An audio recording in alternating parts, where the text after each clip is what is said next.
Good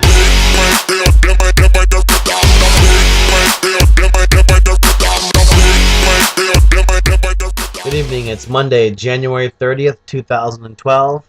This story is from CNBC, and the headline is Pentagon Unable to Account for Missing Iraqi Millions.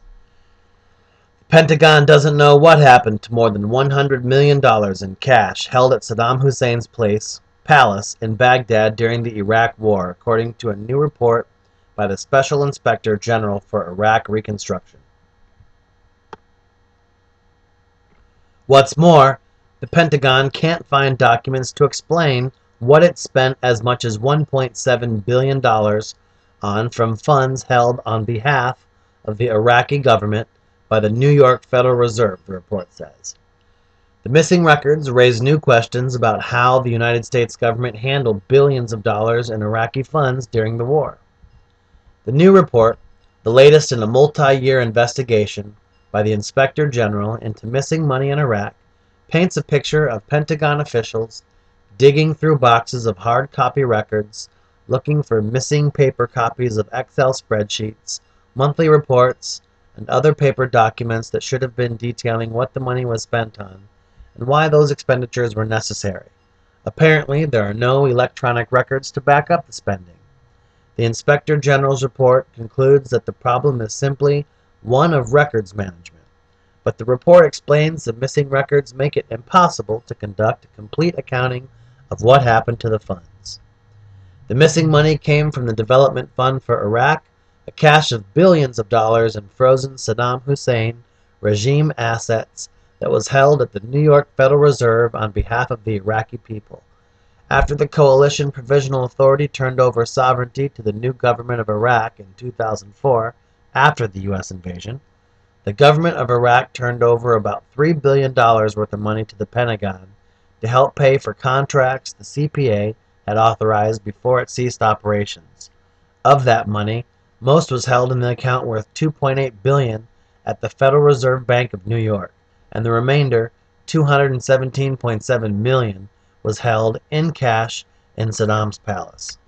While the New York Federal Reserve was able to provide the Inspector General with some information on electronic payments made from the funds it held, the Department of Defense was unable to provide documentation to explain why it had authorized the expenditure of $1.7 billion worth of the funds held at the New York Fed.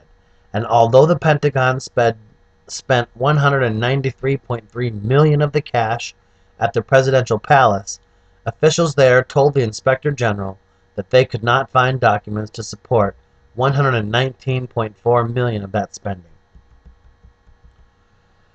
The Federal Reserve Board of New York told the Inspector General that all it needed to make payments from the DFI account was authorization of certain officials at the Central Bank of Iraq, and the New York Fed also said it had written authorization for $2.7 billion that was spent from the DFI account. Much of that money may have been spent on U.S. Army Corps of Engineer projects, but the Department of Defense can't say specifically because it can't locate the records. The Inspector General said, according to the report, DoD officials have Excel spreadsheets supporting about $1 billion of the $2.7 billion, or 37% it used from the sub-account. These spreadsheets cover the first 4 months of payments from the sub-account following the CPA's dissolution. DoD is looking for documentation supporting the remaining $1.7 billion in payments. The Defense Department told the Inspector General it had conducted an exhaustive search of the paperwork. Comptroller officials told us they reviewed more than 100 boxes of hard copy files and conducted multiple electronic database searches of DFI documents in their attempt to locate the missing spreadsheets, the report said. It added that Defense Department officials said there were no backup records. In written comments responding to the new report, the Pentagon's Deputy Chief Financial Officer Mark Easton wrote that the Defense Department acknowledges, quote, the difficulty in locating DFI documents for the entire period, 2004 through 2007, is due to a records management issue, end quote.